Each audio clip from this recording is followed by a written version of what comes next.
Have you ever looked at a chart just jam-packed with data points and all you see is a big confusing cloud? Yeah, we've all been there. But what if I told you that hidden inside all that chaos, there's a story, a clear pattern just waiting to pop out? Well, in the next few minutes, we're going to learn exactly how to find it and turn that mess into something crystal clear. So, that's the million-dollar question, isn't it?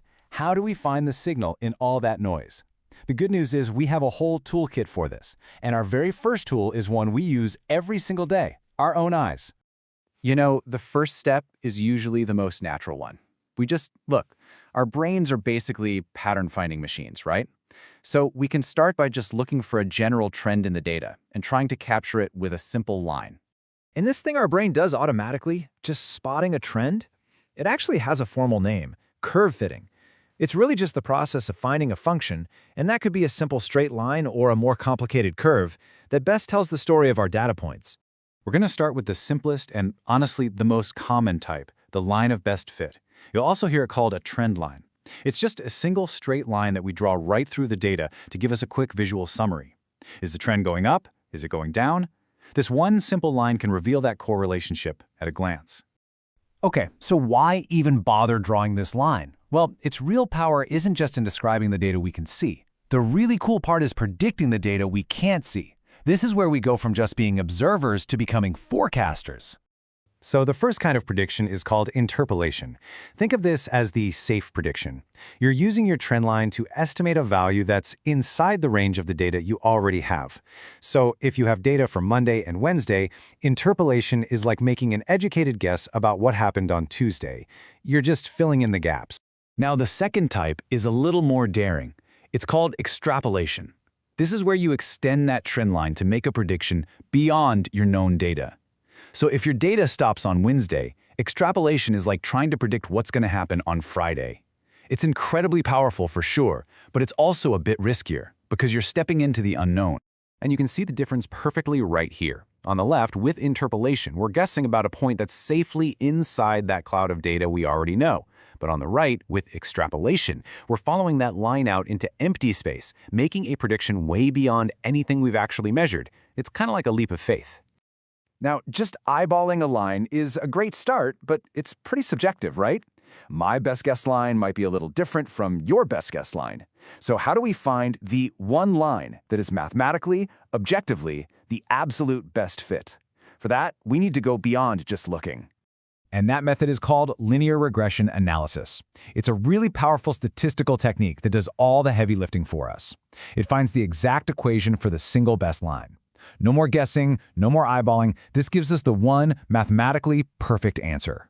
So how does it actually find this perfect line?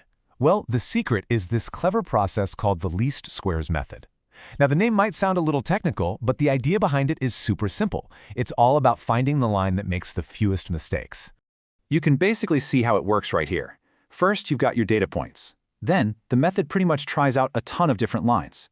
For each and every line, it measures the vertical distance from every single point to the line.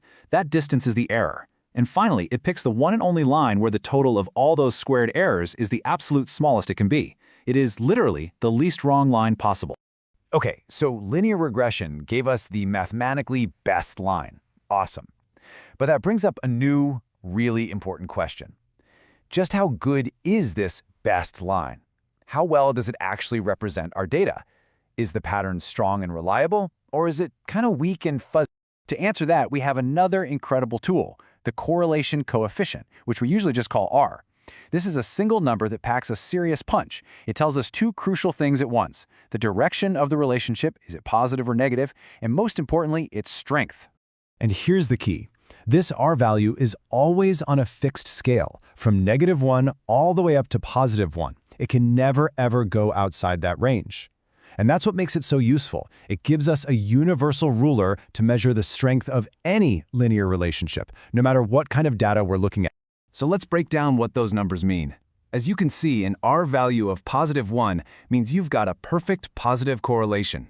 The data points line up perfectly, heading uphill. A -1? That's a perfect negative correlation, a perfect line heading downhill. And an R value of 0, smack dab in the middle, means there's no linear relationship at all. The points are just a random cloud. And this slide really shows you what that strength looks like. On the left, we've got a weak correlation with an R of just 0.2. See how scattered and wide the data points are? But look on the right, with a strong correlation of 0.9, those points are clustered super tightly around the line. The bottom line is, the closer R gets to 1 or -1, the more you can trust your line. So there you have it, your complete toolkit for turning chaos into clarity. You start with your eyes, just to see the general trend. Then you use linear regression to find the single best line. After that, you check the correlation coefficient, R, to see how strong that trend really is. And finally, you use your line to predict the future. We went from a messy cloud of dots to a powerful forecasting tool. Seriously, think about it. From economics to biology to your own fitness tracking, data is everywhere, just waiting to tell its story. And now you have the fundamental tools to look beneath the surface, to find the pattern in the noise, and to uncover those hidden relationships.